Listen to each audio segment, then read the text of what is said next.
fils. Mais pour prouver au diable que peu importe tout ce qu'il peut faire, mais avec les instruments naturels, nous allons toujours prêcher la parole.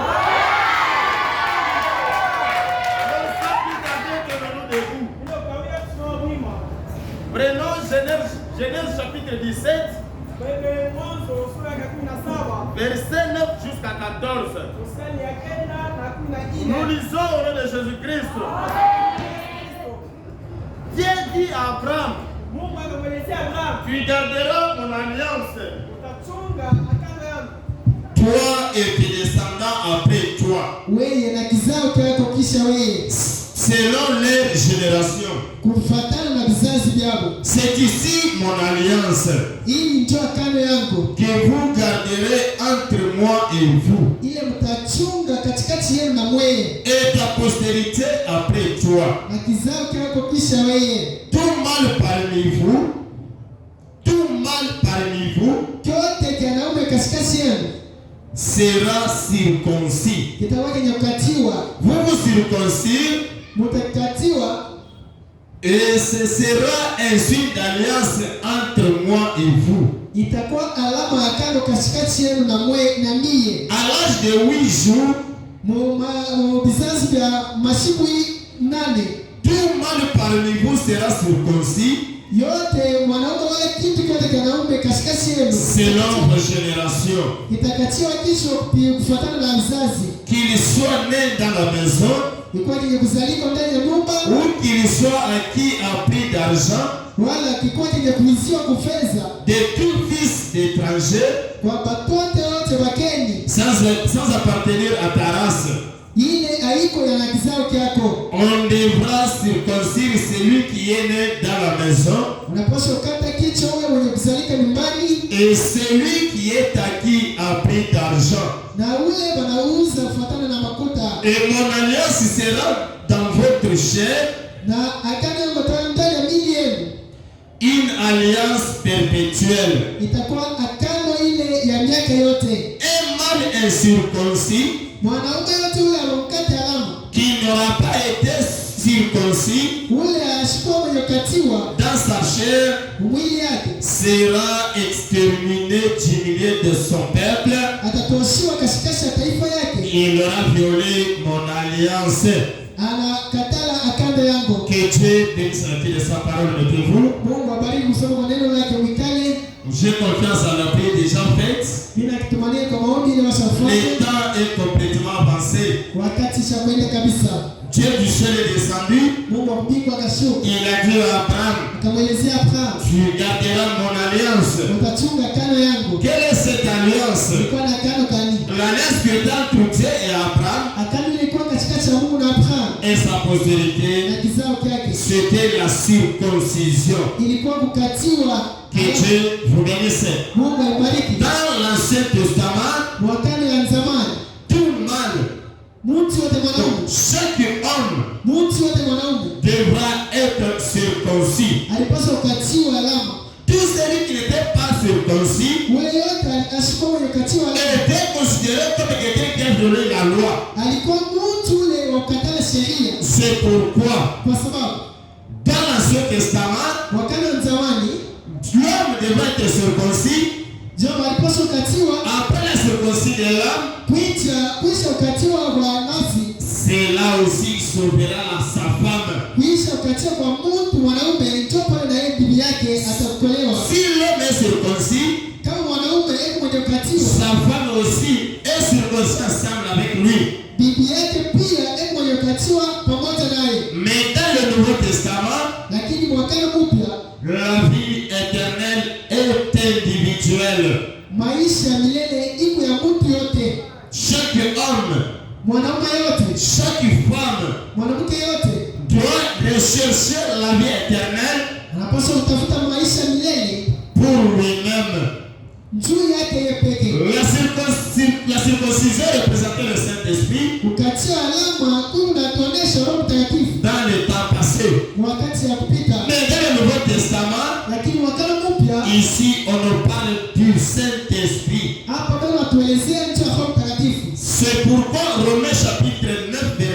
10 dit, kwa sababu Rome sura ya 9 mstari ya 10 unasema, ce n'est pas à dire haiko kusema que la parole de Dieu soit restée sans effet. neno la Mungu ibakia bila kutenda. Car tous ceux qui descendent d'Israël yote ile nyamangalia Israeli ne sont pas d'Israël. haiko ya Israeli. Que Dieu bénisse. Mungu ambariki. Tous ceux qui viennent d'Israël Wote wale wanatokea Israeli ne sont pas les enfants d'Israël. hata watoto wa Israeli. Tous ceux qui viennent dans le tabernacle Watu wote wale wanakuwa mshindi maskani ne sont pas les enfants de Dieu. hawana watoto wa Mungu. Verset 7. Et pour être la postérité d'Abraham, njoo kwa kizazi cha Abrahamu, ils ne sont pas tous ses enfants. hawako wote watoto yako. Mais il est dit, Lakini inasema en Isaac sera nommé pour toi une postérité. kwa Isaka kutatokea kwako kizazi. C'est-à-dire que Ni kusema ce ne sont pas les enfants de la chair haiko watoto wa mwili qui sont enfants de Dieu, bali wako watoto wa Mungu, mais que ce sont les enfants de la promesse lakini ni watoto wa malako. qui sont regardés comme la postérité. Njoo wale wenye kuangalia mzuri sana kizazi cha Mungu. Que Dieu bénisse. Mungu Ce aibariki. ne sont pas les enfants de la chair Haiko watoto wa mwili qui sont considérés comme la postérité d'Abraham, bali wenye kuangalia wale kuone sana watoto wa Abrahamu. mais Lakini celui qui est considéré comme la postérité d'Abraham, ule eko kizazi cha Abrahamu ce sont les enfants de la promesse. ni watoto wa malako. C'est pourquoi la Bible dit, Kwa sababu Biblia la inasema promesse est pour vous, malako iko kwenu pour vos enfants na watoto wenu et pour la génération future. na bantu wale watakuwa Aussi, grand nombre que notre Dieu les appellera. mubiki yote Bwana Mungu atatabaita. Il y a la différence entre la postérité tout court, Kuko atanisho kwa kizazi tu vile la postérité d'Abraham, kizazi cha Abrahamu et la semence royale d'Abraham. na peko ya mfalme wa Abrahamu. Que Dieu bénisse. Mungu aibariki. La semence royale, c'est qui? Peko ya mfalme ni nani? C'est lui qui est censé être considéré comme la semence royale. Ule mtu tutaona saa kizazi wala peko ya mfalme. C'est chaque homme, Mtu yote chaque femme mwanamume wala mwanamke qui est baptisé du baptême du Saint-Esprit. mwenye kubatiziwa na batizo wa Roho Mtakatifu. C'est pourquoi sans le Saint-Esprit, Kwa sababu bila Roho Mtakatifu tu n'es pas considéré comme un enfant de Dieu. hauna mwenye kuonewa saa mtoto wa Mungu. Car Sababu le mot chrétien signifie ceci. ile ni sehemu ya kuita Mkristo iko na tafsiri hivi. Un chrétien, Mwaminifu wewe c'est celui qui a reçu une partie de Christ en lui. ni mtu ule eko na kipande cha Kristo ndani yake. Sans la vie de Christ en toi, Kama hauna na maisha ya Kristo ndani yako, tu n'es pas chrétien. hauna Mkristo. Tu es encore un croyant. Ukikari memba mwaminifu, Car il y a la différence entre un croyant et un chrétien. Mungu achanisho katikati ya mwaminifu na Mkristo. Que Dieu bénisse. Mungu Et aibariki. aussi parmi les croyants, Katikati ya mwaminifu nous trouvons tunapata les soi-disant croyants, wale wanasema mwaminifu, les demi-croyants mwaminifu kwa kipande et les croyants. na mwaminifu. Que Dieu vous bénisse beaucoup. Mungu aibariki mimi. C'est pourquoi mon frère, ma soeur, Kwa sababu tuko na dada. frère Branham dit ceci. Tuko nayo nasema hivi. Dans Docteur Moïse, Mwabile yekutiwa Dr. prêché le 14 janvier 1955, Masiku 14 mwezi ya kwanza 1957. paragraphe 30. Beti 13. J'aimerais que vous compreniez entre les lignes. Na wazia musikilie mstari. On n'a pas suffisamment de temps, Hatuna na wakati, mais on va cibler l'essentiel. lakini tutatosha tu kia lazima. Vous pouvez bien passer, paragraphe 30, Beti 13. vous pouvez bien passer dans cette ligne de prière. Unaweza kuwazia hii usiku ya maombi. Passer dans une autre ligne de prière.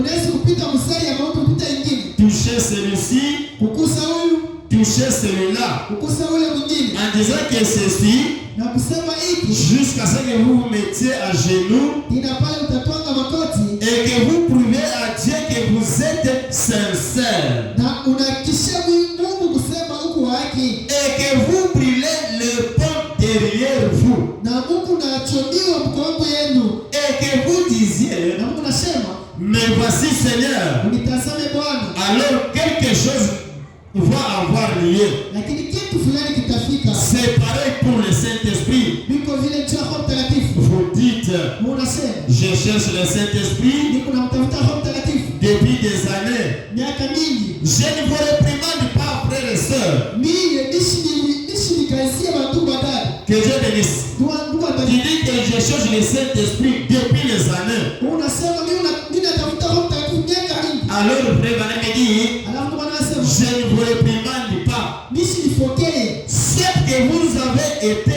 mal enseigné, Wala balinifundisha mubaya. soit il y a quelque chose qui ne marche pas, Au kuko kitu kila kiendeke. soit que vous ne comprenez pas. Au usikie mzuri. Que Dieu vous bénisse. Mungu aibariki. Qui dit, Unasema, moi ici j'ai cherché le Saint-Esprit mie ninatafuta Roho Mtakatifu depuis tant d'années kwa miaka mingi et je ne l'ai pas reçu. na mimi sipokee. Frère Branham dit, Bwana anasema, soit vous êtes mal enseigné, pengine banakufundisha mbaya.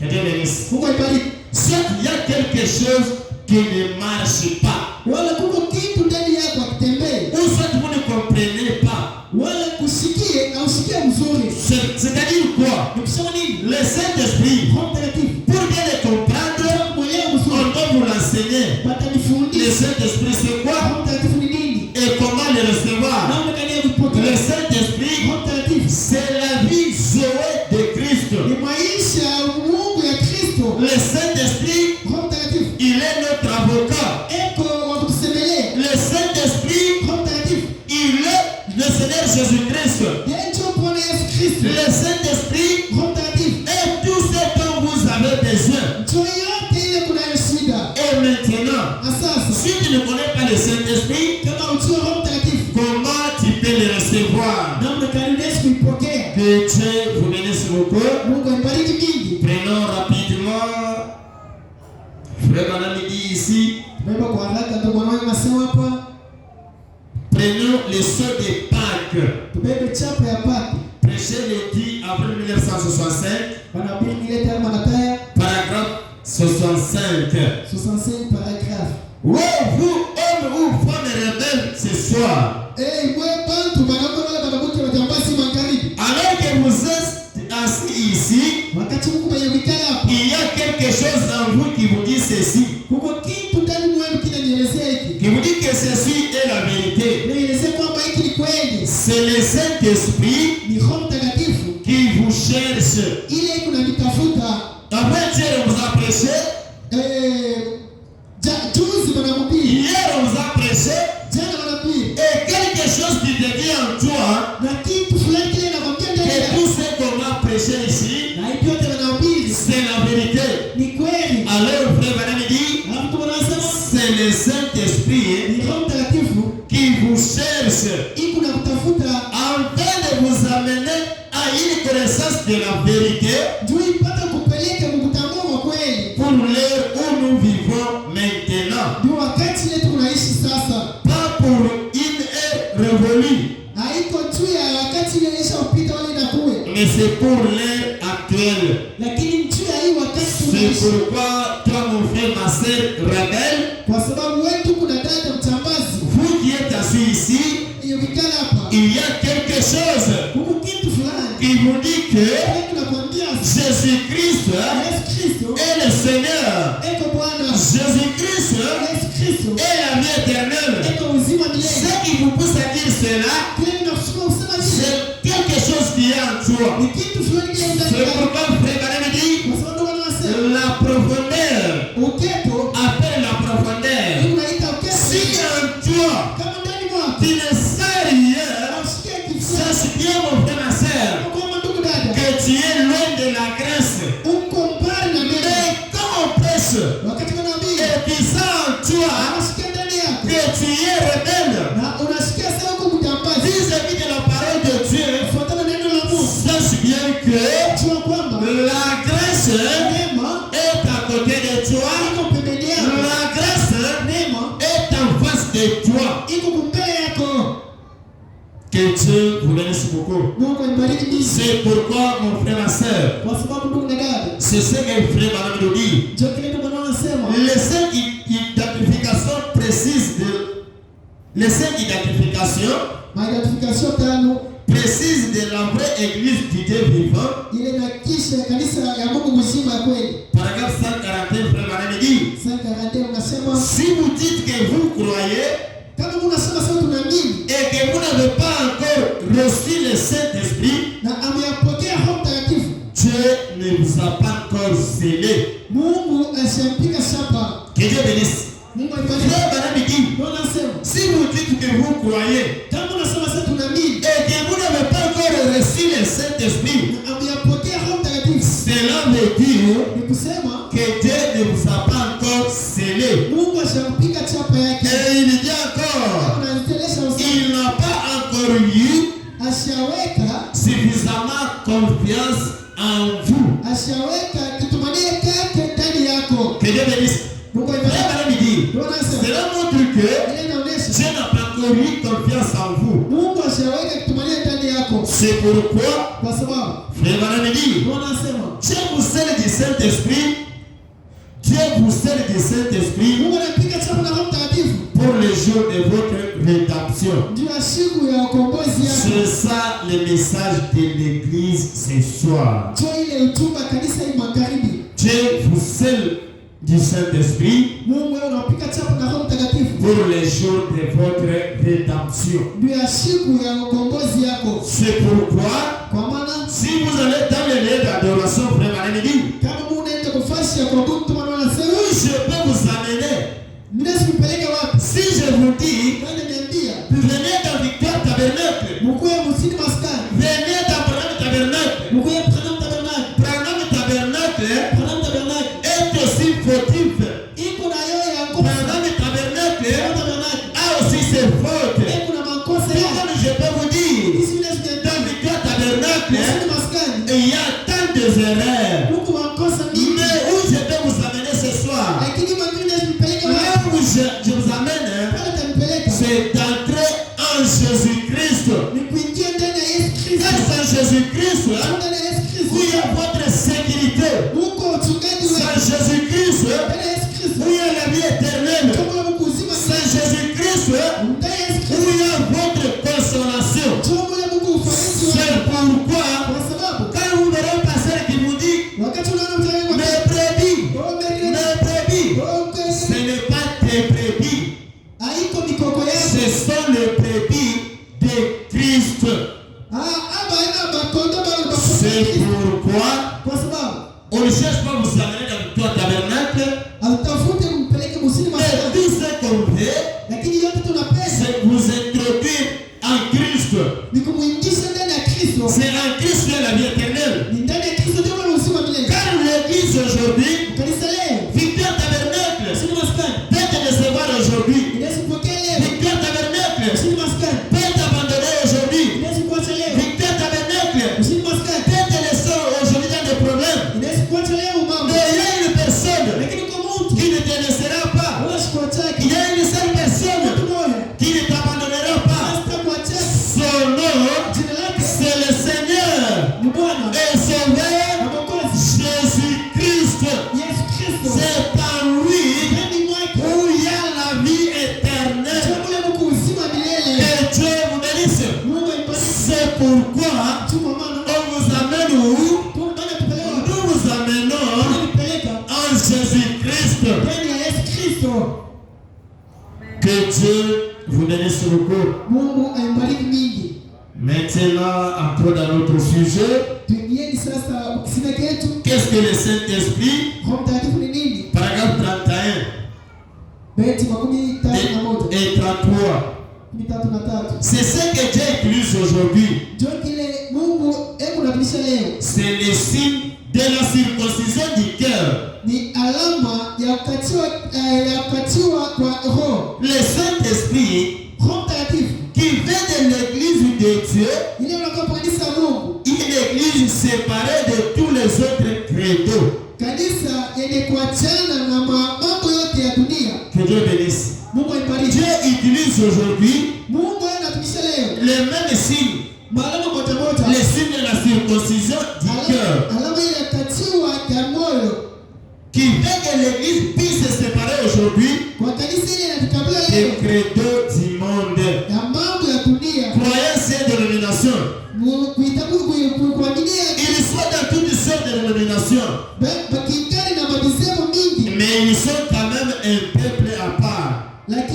ni taifa ya kipekee. Laissez-moi parler à un homme pendant 2 minutes. Niache nielezee mtu maneno mbili. Je peux vous dire s'il a reçu le Saint-Esprit ou non. Niambia kama kuna alama ya Roho Mtakatifu wala hapana. Laissez-moi parler à une personne. Niache nizungumze. Ou bien on te laisse parler avec une sœur ou un frère. Niache nizungumze na dada wala ndugu. Pour découvrir réellement njoo kutambulisha s'il a reçu le Saint-Esprit ou pas. Kama kuna Roho Mtakatifu wala hapana. Vous ne pouvez pas. Vous le pouvez aussi.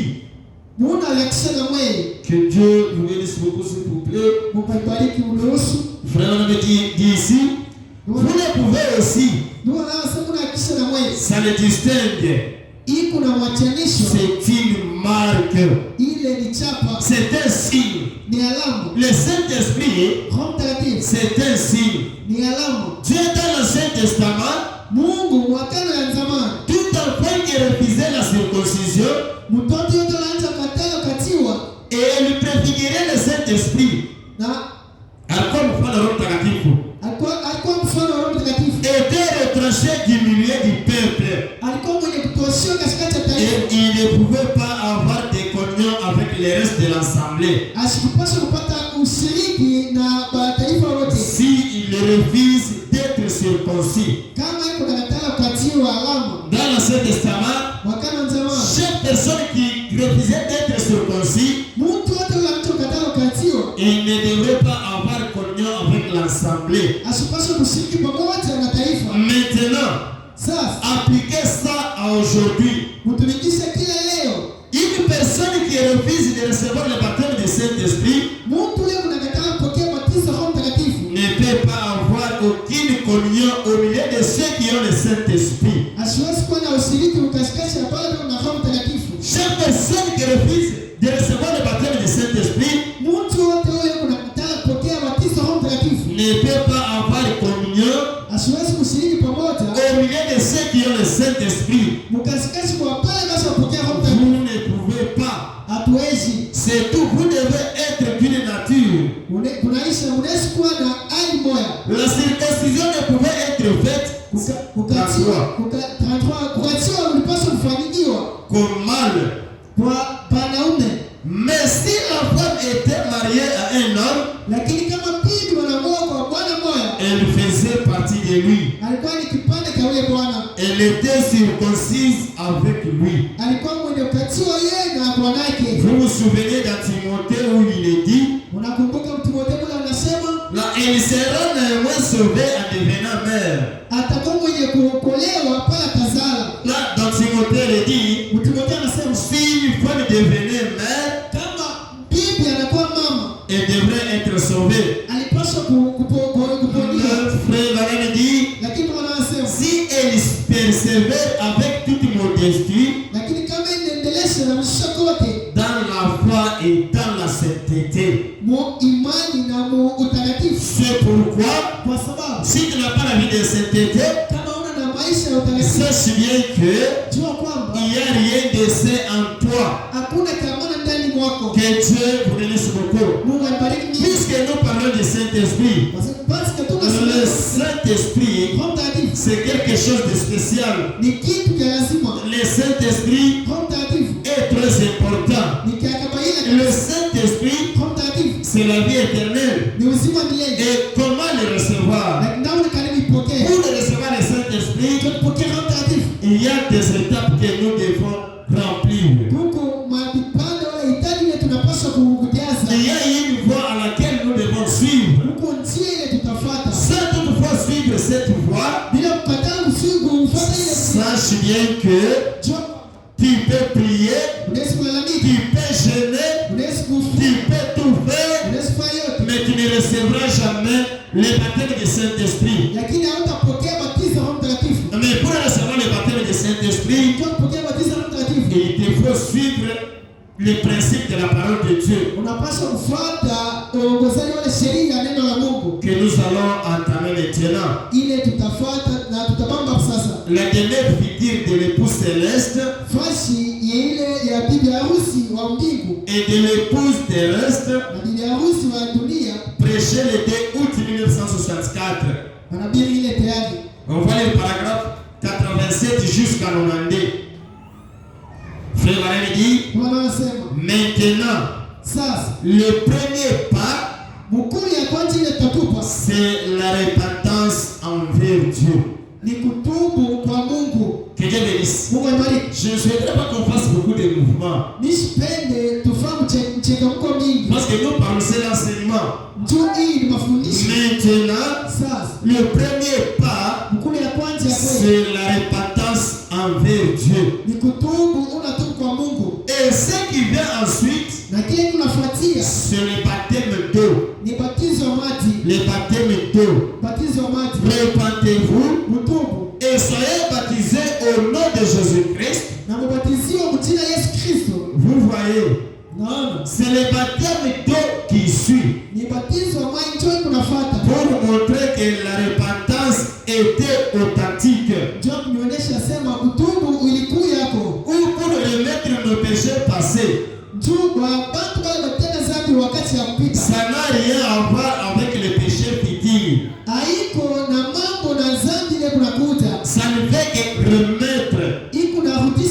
Repentez-vous et soyez baptisés au nom de Jésus-Christ. Regardez, il dit pourquoi. Il dit pour la rémission. Ôter les péchés passés. Ça n'a rien à voir avec l'avenir. C'est seulement que votre péché a été ôté. Ce que vous avez fait.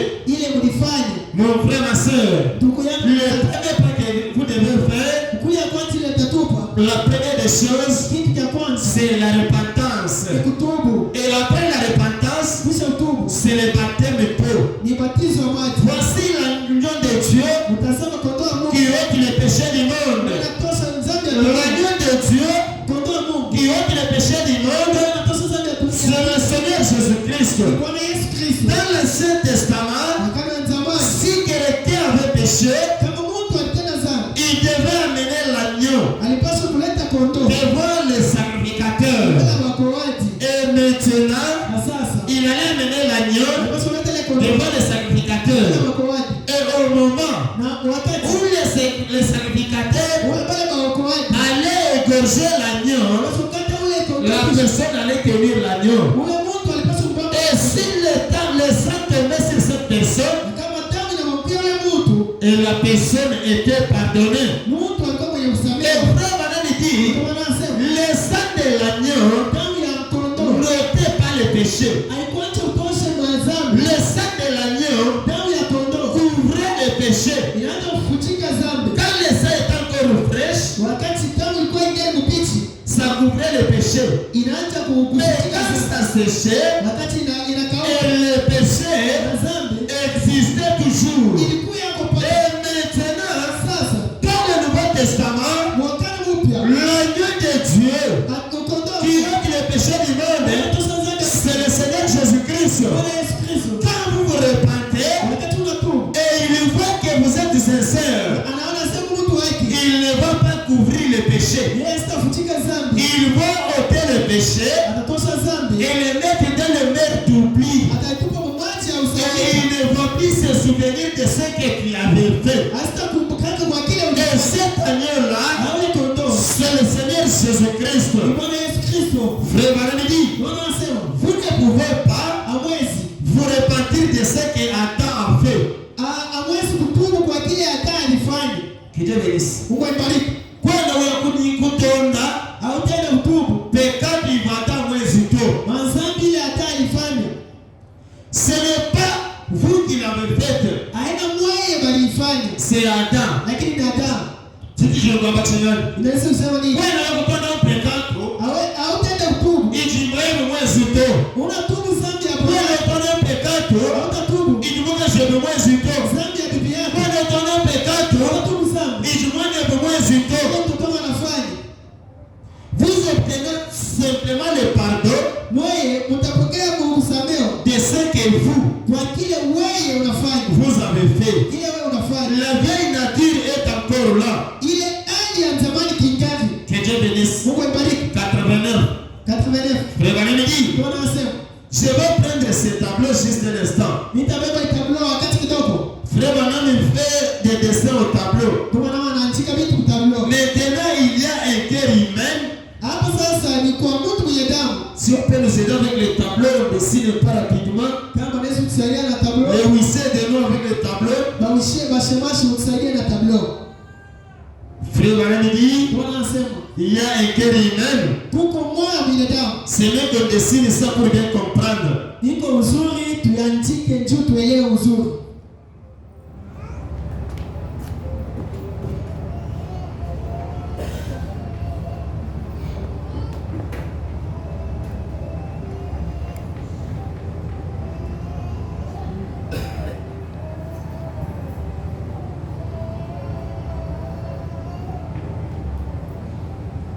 Que Dieu vous bénisse. On peut avancer maintenant. Frère Branham dit, nous avons le cœur humain. Et nous avons aussi un autre cœur qui est là-bas. Frère Branham dit, il y a un cœur humain.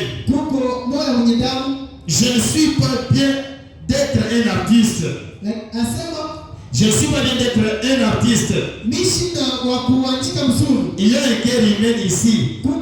Il y a un cœur humain. Maintenant, celui qui est ici, que Dieu bénisse. Dans le cœur humain ici, il y a le serpent.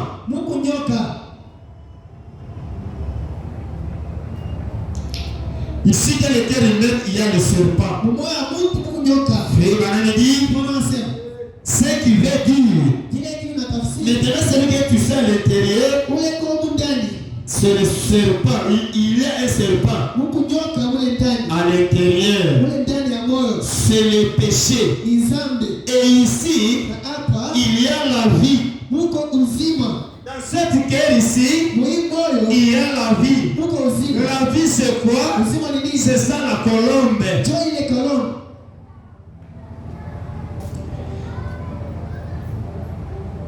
On parlait rapidement. Il dit ceci. Celui qui est ici, il y a une colombe à l'intérieur qui est le Saint-Esprit. Ici, il y a la vie. Ce qui fait ça, c'est lui. Et bien, celui qui est ici, ici, il y a l'amour, il y a la joie. Pardonnez-moi, s'il vous plaît. Frère Branham dit ici, il y a l'amour.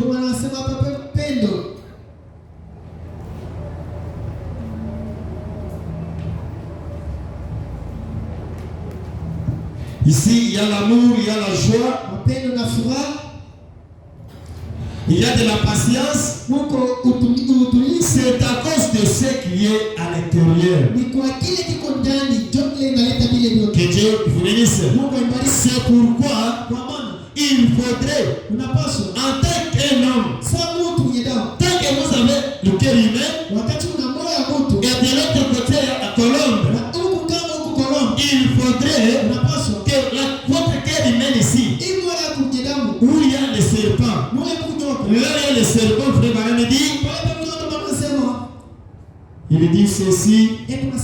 Maintenant, quand vous demandez ou que vos péchés vous sont pardonnés, tout ce que vous avez fait, ôtez ça. Mais la chose qui vous le faisait faire est encore là. La vieille racine du mal est encore là. Dans le cœur humain, il y a le péché, il y a la haine, il y a la calomnie, il y a le commérage. Ce qui vous fait faire tout cela, c'est le serpent qui est à l'intérieur. Maintenant, mon frère, ma soeur, quand vous écoutez la parole de Dieu, vous écoutez la parole de Dieu, ça va enlever la haine, ça va enlever la jalousie, ça va enlever la calomnie, ça va enlever toutes sortes de ordures. Et à ce moment-là, Dieu va remplacer le cœur humain par le cœur qui est céleste. Qu'est-ce que Dieu va faire? Il va prendre son cœur à lui. Il va remplacer à votre cœur. Ici, il y a la colombe. La colombe, c'est le Saint-Esprit. Et le Saint-Esprit, si vous agissez mal, frère Barani dit, la douce colombe ici, il va s'envoler. Il ne va pas rester ici. Il va s'envoler et se tenir là-bas. Mais qu'est-ce qu'il va faire? Il va attendre jusqu'à tel point que tu dois ranger votre vie. À ce moment-là, il va revenir. Et si longtemps que ta vie est encore la même, la douce colombe ne restera jamais dans ta vie. Et la douce colombe représente le Saint-Esprit. Que Dieu vous bénisse. Je vois rapidement. Vous m'avez donné la chair en retard. Je suis monté à 17h40. Frère Mané dit ici. Ensuite, nous sommes à 91. Ensuite, seconde vient la sanctification. Frère Mané dit ici, je reviens à 90, il dit ceci. Mais la chose qui vous le faisait faire est encore là. C'est la vieille racine du mal. Elle est encore là. Remarquez. Alors vous vous repentez et vous êtes baptisé au nom de Jésus-Christ pour montrer que oui, vous a pardonné vos péchés. Remarquez. Ensuite, seconde vient la sanctification qui met notre pensée en ordre pour la sainteté. Pour avoir des pensées correctes. La sanctification, c'est un mot grec composé qui veut dire nettoyer et mis à part pour le service. Mon frère, je suis presque à la fin. Frère Mané me dit ici, le premier pas que vous devez franchir, vous devez faire la repentance. Au niveau de la repentance, nous sommes au niveau de la justification. Après la justification, il vient l'étape de la sanctification. Le mot sanctification vient dire nettoyer et mise à part pour les services. C'est pourquoi, au niveau de la sanctification, la personne peut agir comme s'il a le Saint-Esprit. Vous allez voir la vie de la personne a changé. Mais en réalité, cette personne n'a pas encore reçu le Saint-Esprit. Il doit être sanctifié. Tu étais justifié. Il était sanctifié.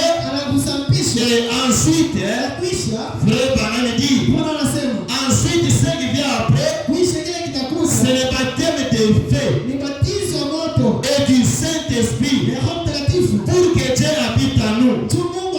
Le fait de Dieu purifie nos cœurs du péché et met le Saint-Esprit à l'intérieur. Nous produisons la même vie que ceci produisait. C'est pourquoi, en grosso modo, pour recevoir le Saint-Esprit, il doit passer par la justification, qui est la repentance sincère. Et une fois que Dieu approuve ta repentance, il va te sanctifier, il va te nettoyer, et à ce moment-là, il doit te baptiser du baptême du feu. Et après te baptiser du baptême du feu, il faut que le ventre à l'intérieur, le feu qui va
ancien. Mais il va te donner un cœur nouveau.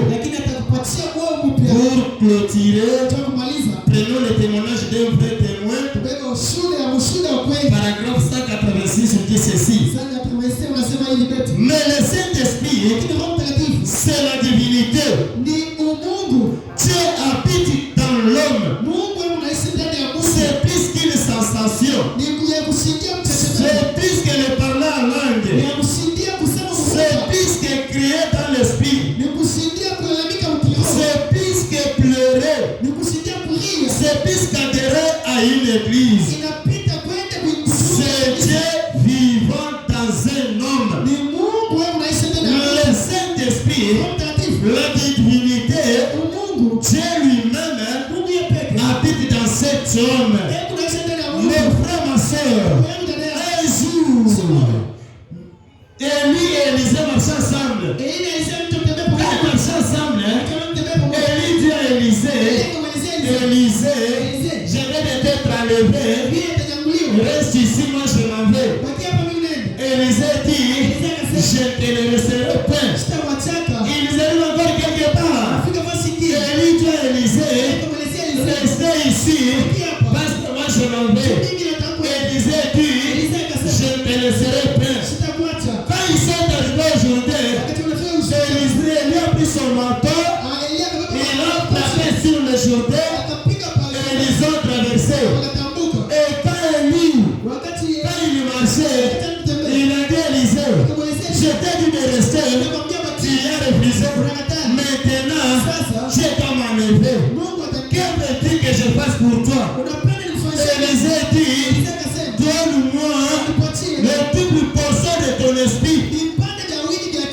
Abraham dit, Élie, qui était le type de Christ, le double portion d'Élie, c'était le Saint-Esprit.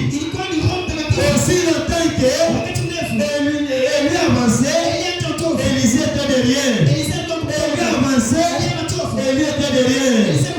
Élie a dit, quand tu me verras en train de monter, toi regarde-moi, toi fixe-moi. Et quand ils sont arrivés quelque part, le char est descendu, Élie était emporté. Élie montait, Élisée était là, en train de regarder comment Élie montait.